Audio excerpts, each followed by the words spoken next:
নিয়ে এখানে সংক্ষিপ্ত আর বিস্তারিত কোনো বক্তব্য দিয়ে কোনো লাভ হবে। আমরা স্টুডেন্টদের পক্ষে এখনো দাঁড়াইতে পারি নাই, ছিল আমাদেরকে সেরকম ভাবে দাঁড়াইতে হবে। ক্রাফট ইন্সট্রাক্টরদের মূল এখান থেকে নির্মূল করতে হবে। সারা দিন গতকালকের দিন আপনি যদি লক্ষ্য করেন স্যার, আগের দিন যদি লক্ষ্য করেন মিডিয়াতে কিরকম কি চলতেছে, আজকে সকাল পর্যন্ত আমি ওই রুয়েটের একটা কেন্দ্রীয় প্রতিনিধির সাথে কথা বলছি, তারা বারবার একটা জিনিসে কনফ্লিক্ট করতেছে।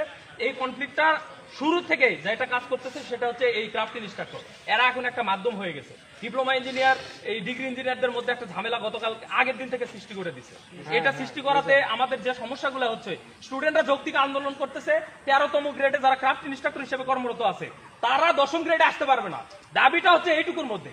এখানে কিভাবে 100% 10ম গ্রেড এই ডিপ্লোমাদের দিতে হবে, কেন 33% থেকে 50% জুনিয়র ইন্সট্রাক্টর থেকে এই সাব অ্যাসিস্ট্যান্ট ইঞ্জিনিয়ার থেকে অ্যাসিস্ট্যান্ট ইঞ্জিনিয়ার প্রমোশন, এই কথাগুলো কেন এখানে আসবে?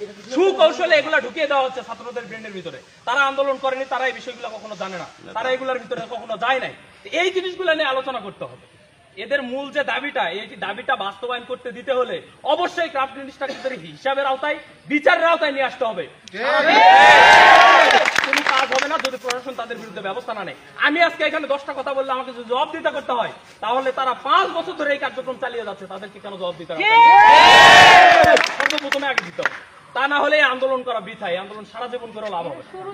এটা শুরু থেকে তাদেরকে যদি এই জায়গাতে যদি লাগাম টেনে না ধরা হয়তো, এই সিন্ডিকেট বগুড়া পলিটেকনিকের মতো জায়গায় প্রত্যেকটা ল্যাব শপে বসে বসে তারা এই জায়গায় এটা সূচিকাগার বানাইছে, তারা এখানে বসে বসে ছাত্রদের বিরুদ্ধে আন্দোলন করা শুরু করেছে।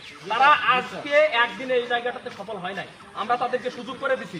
তারা বছর দিনের পর দিন এই জায়গা থেকে কোনো লিখিত নোটিশ না নিয়ে, কোনো লিখিত না নিয়ে, সিএল না নিয়ে, এসএল না নিয়ে কোনো কিছু তাদেরকে নিতে হয় না, তাদেরকে কোনো নিয়ম বাধ্যবাধকতা মানতে হয় না। তারা সরাসরি ঢাকায় যাচ্ছে, অফিস আদালতে ঘোরাঘুরি করতেছে, সকলের নজরে পড়তেছে, তারপরে দিনের পর দিন কেউ কোনো কথা বলছে না।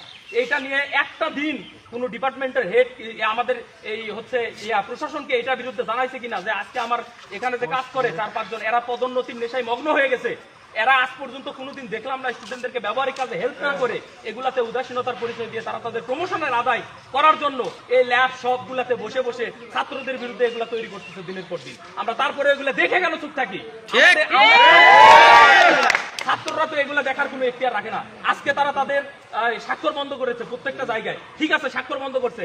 একটা কর্মকর্তা বা কর্মচারী যদি প্রতিষ্ঠানে উপস্থিত হতে না পারে, তাহলে সে যে উপস্থিত হতে পারলো না কেন, সেটার কারণ অবশ্যই তাকে দর্শাতে হবে।